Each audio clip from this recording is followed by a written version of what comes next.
दोस्तों, मैं अधिवक्ता अरुण कौंडल स्वागत करता हूं आपका लीगल एडवाइस विद अरुण में। दोस्तों, आज हम बात करेंगे मेंटेनेंस के बारे में, यानी कि खर्चे के बारे में।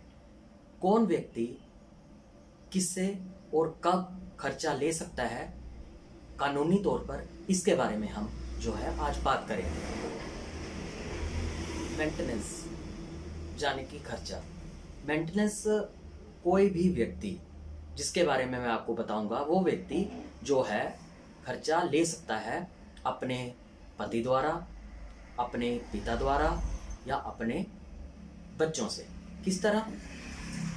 हम जो है अपने वकील द्वारा 125 सीआरपीसी अंडर सेक्शन 125 सीआरपीसी के अंतर्गत जो है वो खर्चा ले सकते हैं। अब सेक्शन 125 सीआरपीसी में क्या बताया गया है? अब सेक्शन 125 सीआरपीसी में मेंटेनेंस का ऑर्डर जो है वो दिया गया है, या यानी कि ये नॉर्मल भाषा में आपको बताऊं कि खर्चे के बारे में बताया गया है। सेक्शन 125 के अंदर जो है कौन व्यक्ति खर्चा ले सकता है। तो चलिए शुरू करते हैं। कोई भी व्यक्ति, यानी कि कोई भी व्यक्ति जो खर्चा लेना चाहता है वो सेक्शन 125 का बेनिफिट ले सकता है।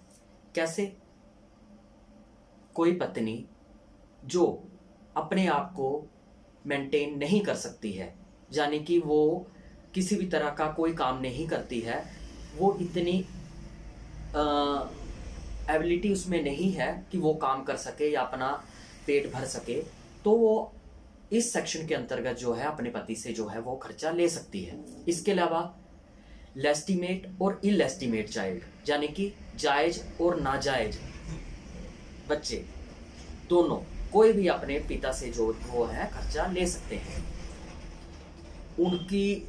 इसके अलावा कोई भी लेस्टिमेट और इलेस्टिमेट चाइल्ड, यानी कि जायज और नाजायज बच्चे जिसमें बेटी जो अपनी 18 साल की उम्र पूरी कर चुकी है और उसकी शादी हो गई है, वो पिता से खर्चा नहीं ले सकती। इसके अलावा कोई भी बेटी, बच्चा, चाहे वो जायज है चाहे नाजायज है, अपने पिता से जो है वो खर्चा ले सकता है, ताकि वो अपने आप को वो मेंटेन नहीं कर सकता, इसलिए वो खर्चे का दावा जो है अपने पिता पर कर सकता है।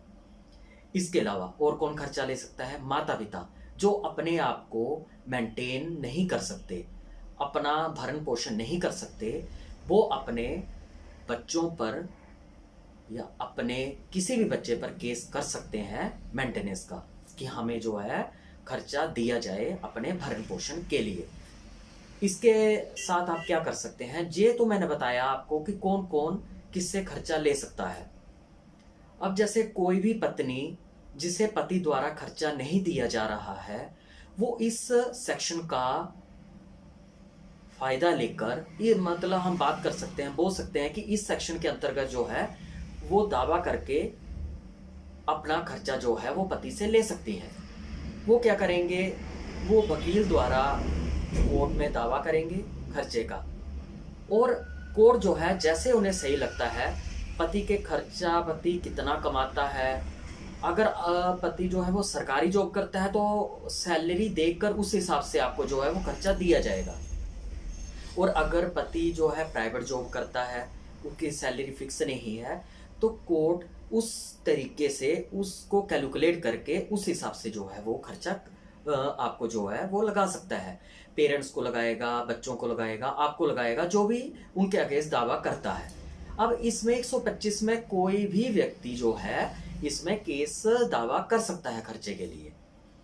अब इसमें और क्या है कि जब आपने दावा कर दिया तो आपको जो है उसका प्रूफ भी देना पड़ेगा कि आप जो है अपने आप को मेंटेन नहीं कर सकते हैं, आपके पास कोई भी सोर्स ऑफ इनकम नहीं है, तभी आपको खर्चा लगेगा।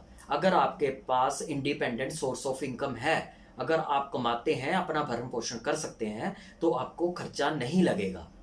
तो आप अगर इंडिपेंडेंट सोर्स ऑफ इनकम नहीं है, अगर आपके पास कहीं का भी कोई भी आप अपना भरण पोषण नहीं कर सकते हैं, तो आप ये दावा करके खर्चा जो है वो ले सकते हैं। महिलाएं जो हैं वो डोमेस्टिक वायलेंस एक्ट सेक्शन 12 के अंतर्गत भी जो है अपने पति से खर्चा ले सकते हैं। और बच्चे भी महिलाएं जिनके बच्चे जो अभी 18 ईयर के नहीं हुए हैं, वो भी उसके अंतर्गत जो है अपने पति से खर्चा जो है वो ले सकते हैं। डोमेस्टिक वायलेंस के अंतर्गत भी जब हम सेक्शन 12 की एप्लीकेशन लगाते हैं, तब भी उसमें हम एक एंटरिंग की एप्लीकेशन लगाते हैं कि हमें जब तक केस चल रहा है मेरे बच्चों को और मुझे जो है वो खर्चा दिया जाए, ताकि मैं अपने बच्चों को और अपने आप को मेंटेन कर सकूं, इनकी पढ़ाई का खर्चा कर सकूं, ताकि ये अच्छे एजुकेट हो सके। तो उस कंडीशन में भी कोर्ट आपको जो है वो खर्चा लगाएगा और बच्चों को भी खर्चा लगाएगा। इसी तरह सेक्शन 125 में भी कोर्ट ये देखेगा कि बच्चों को मेंटेन करने की जरूरत है, उनकी पढ़ाई का खर्चा है, तो उस हिसाब से जो है आपको जो है रिलीफ ऑर्डर कोर्ट द्वारा दिया जाएगा। तो इस तरह आप अपने आप को, अपने बच्चों को मेंटेन कर सकते हैं, खर्चा ले सकते हैं कोर्ट द्वारा। ये एक छोटी सी जानकारी थी, कैसे आप कोर्ट द्वारा खर्चा ले सकते हैं अपने पति से, अपने बेटे से या अपने पिता से। आगे भी मैं इसी तरह की जानकारियां आपके समक्ष लाता रहूंगा, ताकि आपको कानून के बारे में समस्त जानकारी या विस्तृत जानकारी जो भी आप चाहते हैं वो आपको मिल सके। अगर आप चाहते हैं मैं किसी विषय के बारे में वीडियो बनाऊं, तो आप मेरे कमेंट सेक्शन में जाकर वहां उस विषय के बारे में लिख सकते हैं। मैं पूरी कोशिश करूंगा कि जल्द से जल्द उस विषय के बारे में जो है वो एक वीडियो बनाऊं। तो मेरी आपसे रिक्वेस्ट है, आप मेरे चैनल को लाइक और सब्सक्राइब जरूर करें। तब तक के लिए घर पे रहें, सुरक्षित रहें। जय हिंद, जय भारत।